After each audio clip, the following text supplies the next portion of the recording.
Hello mga ka-legit Dover Cats, another updates kung saan si Isko Moreno tila baga nagbago ang ihip ng hangin.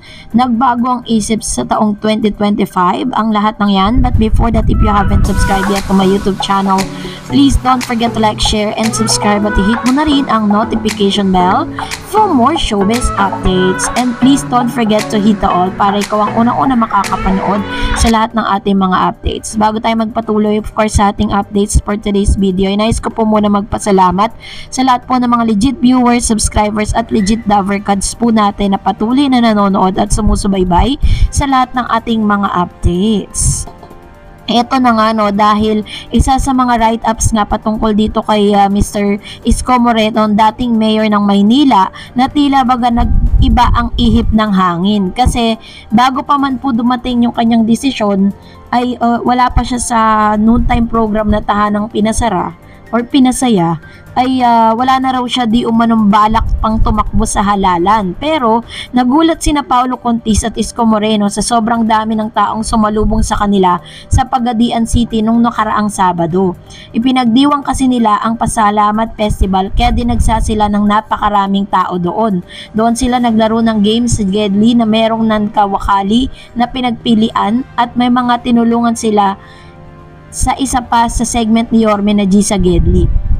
Malaking pera ang pinamigay nila roon, sabi nila.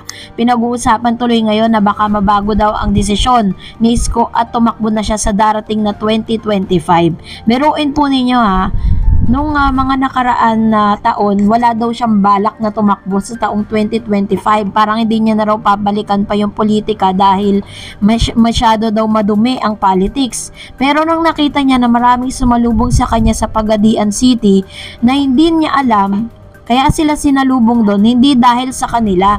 Sinalubong po sila ng tao dahil sa mga papremyong dala nila, hindi dahil po sa host na ito na si Yorme at saka si Paulo. Nung isali siya ng tape incorporated sa Itbulaga, sinabi raw ni Isko na hindi na siya tatakbo sa 2025, yun ang sabi niya. Pero sa takbo ng mga pangyayari, posibleng hindi ito masunod. Kaya no wonder kung bakit bait-baitan nga itong si Yorme no, sa mga issue na nakapaligid sa kanya ngayon. Laging sinasabi niya na hindi siya nagko-komento at hindi po siya kumikibo dun sa mga bagay na yon. Malaki ang nagagawa nitong pag-iikot niya sa iba't ibang lugar para mag-G sa Gedli. Masang-masa ang dating niya sa pagpapabaligtad ng mga salita na ginagamit, kaya hindi na malayong manalo siya kung sakaling tatakbo daw siya sa Senado bilang isang senador. Yun po kasi yung plano talaga niya na siya po ay tatakbo bilang isang senador ng Pilipinas, which is bagay na tinanggi niya noon. Sa latest survey daw na pang-8 posisyon siya. Ngayon din si dating Senator Tito Soto at pati si Willie Revillame. Kaya pag nagkataon, 3 TV hosts na ang madadagdag sa mga bagong ihahalal na senador. Abangan na lang natin yan sa 2025 elections. Pero sabi dyan, consistent na malakas pa rin sa tao sina Bong Revilla sa number 6 niya sa latest survey ng Okta Research. Kaya nagpapasalamat daw di umano sa mga suporta ng tao at masaya siyang sa magandang pagpasok ng 2024. Samantalang tuloy-tuloy ang taping niya ng season 2 na Walang Matigas na Pulis sa matinik na misis na magsisimula sa Linggo bago ang Kapuso mo Jessica Soho. Ito po si Senator Bong Revilla. So ayon sa survey, yun nga, medyo pumasok itong si Yorme, pero sabi niya wala daw siyang balak, pero umiiba yung takbo ng kanyang desisyon dahil nakikita niya na parang nagkakaroon po siya ng place sa puso ng mga tao dahil po dun sa kanyang programa. Ibig sabihin, nagagamit niya talaga yung programang ito para po talagang maipakita niya na meron siyang puso sa pagsiservisyo. Pero yun nga lang, parang mawawalan siya ng palabra de honor, kaya mahirap talaga na magsasalita ka ng patapos dahil pwedeng pwedeng bumalik sa'yo at pwedeng ibalik sa'yo yan. No, katulad ng sinabi netong si Isko Moreno, sabi niya nung naging host po siya ng Tahanang Pinakamasaya na hindi na raw siya babalik sa politika. Pero ngayon, dahil nakita niya na medyo sinasalubong siya ng mga tao, natutuwa sa kanya yung mga tao, at feeling niya talagang siya yung hinahabol ng tao, tila baga nagbago ang isip ng isang Isko Moreno. So, ganyan talaga ang politics. Meron mga nagsasabi niya na hindi sila tatakbo, pero pagdating ng eleksyon, bigla ka na lang mabibigla dahil nag-file na ng kanyang candidacy. So anyways, kayo na po ang umusga. Gusto nyo ba na tumakbo ito bilang isang senador? Comment down below. At dahil dyan, mag-react tayo ng ilan sa mga komento ninyo patungkol naman dun sa na-reject itong si Cassie Legaspi patungkol po dun sa endorsement na napunta kay Miss Karen Aistrup. Sabi ni Chanel Moto, kung nanonood kayo ng Eat Bulaga, ang ganda ng registered ng mukha ni Karen sa screen or camera, laging nakasmile kahit sumasayaw, nakangiti pa rin. Yun. So ito po yung kanyang komento patungkol sa bagay na ito, dahil talagang totoo naman po, no question at all na talagang maganda naman talaga tong si Karen, kasi parang yung kanyang itsura is parang crossbreed, parang meron siyang lahi ng pagka-Amerikana yung kanyang looks, 'di ba?